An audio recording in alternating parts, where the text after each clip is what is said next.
अस्सलामुअलैकुम, welcome to the world of biology. आज की इस वीडियो में हम जो टॉपिक डिस्कस करेंगे, जिस टॉपिक के बारे में पढ़ेंगे वो है साइटोप्लाज्म।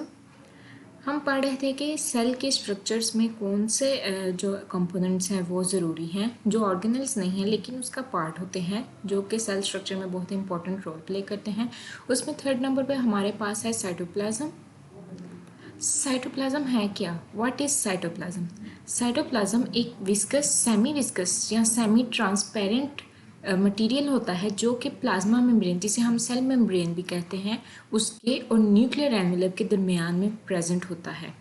प्लाज्मा मेम्ब्रेन, हमें पता है कि सेल की जो आउटर वॉल होती है उसे प्लाज्मा मेम्ब्रेन कहते हैं, और जो न्यूक्लियस होता है, जो न्यूक्लियर मटेरियल होता है, जो एनवेलप या जो कवर, जो शीट उसे एनवेलप की होती है, कवर की होती है, उसे हम कहते हैं न्यूक्लियर एनवेलप।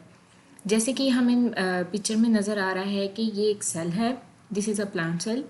तो ये हमारे पास जो आउटर है, हमारे पास ये सेल मेम्ब्रेन है, this is this one cell membrane. और ये जो हमारे पास है ब्लू में, ये हमारे पास है न्यूक्लियस, न्यूक्लियर मटेरियल। और इसके जो फिर हमारे पास जो एनवेलप, जो कवर, जो शीट होगी, जो इसको सराउंड की हुई है, इसको कवर की हुई है, वो है न्यूक्लियर मेम्ब्रेन या न्यूक्लियर एनवेलप। तो न्यूक्लियर एनवेलप और इस सेल मेम्ब्रेन या प्लाज्मा मेम्ब्रेन के दरमियान जितना भी मटेरियल प्रेजेंट होता है वो सारा का सारा है साइटोप्लाज्म। साइटोप्लाज्म में होता क्या है, किस चीज़ से मिलकर बना होता है साइटोप्लाज्म? वैसे तो हमने उसकी कंसिस्टेंसी पढ़ ली कि वो सेमी विस्कस होता है, कि ना ज़्यादा लिक्विड होता है और ना ही ज़्यादा सॉलिड होता है। विस्कस होता है कि थोड़ा सा सेमी रिजिड या सेमी सॉलिड, हम जिस लिक्विड जिसको कहते हैं वो होता है। साइटोप्लाज्म बना किस चीज़ से होता है, क्या क्या कंपोनेंट्स हैं, क्या क्या इसमें प्रेजेंट होता है? साइटोप्लाज्म में मेनली जो प्रेजेंट होता है वो है वाटर। वाटर इसमें प्रेजेंट होता है। वाटर के साथ साथ कुछ ऑर्गेनिक मॉलिक्यूल्स भी साइटोप्लाज्म में प्रेजेंट होते हैं। जैसे हमें पता है प्रोटीन्स, कार्बोहाइड्रेट्स, लिपिड्स, ये सारे ऑर्गेनिक मॉलिक्यूल्स हैं। तो वाटर में ये ऑर्गेनिक मॉलिक्यूल्स और इसके साथ साथ इनऑर्गेनिक साल्ट्स जो होते हैं वो भी प्रेजेंट होते हैं। वाटर, ऑर्गेनिक मॉलिक्यूल्स और इनऑर्गेनिक साल्ट्स जो हैं वो प्रेजेंट होते हैं साइटोप्लाज्म में।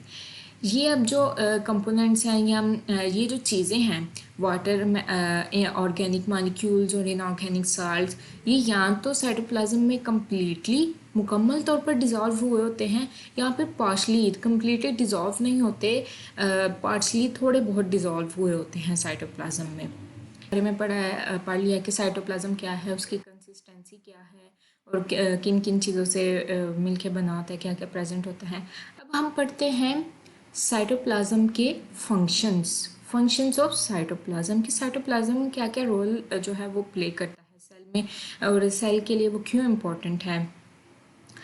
सबसे मेन बात यह है कि जो सेल का जो मेन पार्ट होता है वो साइटोप्लाज्म ही होता है, क्योंकि साइटोप्लाज्म ही वो जगह है या वो साइट है जहाँ पर जितने भी कंपोनेंट्स या ऑर्गेनल्स हैं सेल के, वो सारे प्रेजेंट होते हैं। तो साइटोप्लाज्म ही रिस्पॉन्सिबल होता है तमाम कंपोनेंट्स, ऑर्गेनल्स वगैरह को होल्ड करने के लिए। जितने भी सेल्स में कंपोनेंट्स या ऑर्गेनल्स प्रेजेंट होते हैं उन सबको साइटोप्लाज्म होल्ड करके रखता है, पकड़ के रखता है। इसी वजह से साइटोप्लाज्म जो है वो इन तमाम ऑर्गेनल्स को बाहर का जो इन्वायरमेंट है उससे प्रोटेक्ट करता है। ठीक है, तो जितने भी ऑर्गेनल्स और स्ट्रक्चर्स होते हैं सेल के, वो साइटोप्लाज्म में प्रेजेंट होने की वजह से बाहर का जो डैमेज उन्हें हो सकता है बाहर से, उससे बच जाते हैं। सेकंड वन इनका फंक्शन है कि ये जो है ये स्पेस यानी कि जगह प्रोवाइड करते हैं ऑर्गेनल्स को, ताकि वो अपना जो फंक्शन है वो परफॉर्म कर सकें। जितना भी इनका फंक्शन होता है वो साइटोप्लाज्म में ही परफॉर्म होता है। इसके अलावा साइटोप्लाज्म एक साइट है, बहुत इंपॉर्टेंट साइट है। तमाम बायोकेमिकल रिएक्शन, जितने भी सेल में बायोकेमिकल या मेटाबॉलिक रिएक्शन जिन्हें हम कहते हैं वो होते हैं, वो तमाम के तमाम साइटोप्लाज्म में ही होते हैं। इसमें हम एग्जांपल ले लेते हैं ग्लाइकोलिसिस की। ग्लाइकोलिसिस हमें पता है कि ब्रेकडाउन ऑफ ग्लूकोज है। जब सेलुलर रिस्पायरेशन में के प्रोसेस में ग्लूकोज की ब्रेकडाउन होती है और वो दूसरे कंपाउंड्स, पायरुवेट वगैरह में कन्वर्ट होता है, तो ये सारा जो प्रोसेस है वो भी साइटोप्लाज्म में ही होता है। तो इसी तरह के और भी बहुत बायोकेमिकल रिएक्शंस हैं जो साइटोप्लाज्म में ही होते हैं। तो सेल के जो ऑर्गेनल्स हैं सेल में, उनके तमाम जो फंक्शंस हैं वो भी साइटोप्लाज्म में होते हैं, और जो बायोकेमिकल रिएक्शंस होते हैं सेल में वो तमाम के तमाम साइटोप्लाज्म में ही होते हैं। इसके अलावा साइटोप्लाज्म हमने जैसे अभी पढ़ा कि सेमी विस्कस मटेरियल है, और ज़्यादा जो सेल का पार्ट होता है वो साइटोप्लाज्म पर ही मुश्तमिल होता है।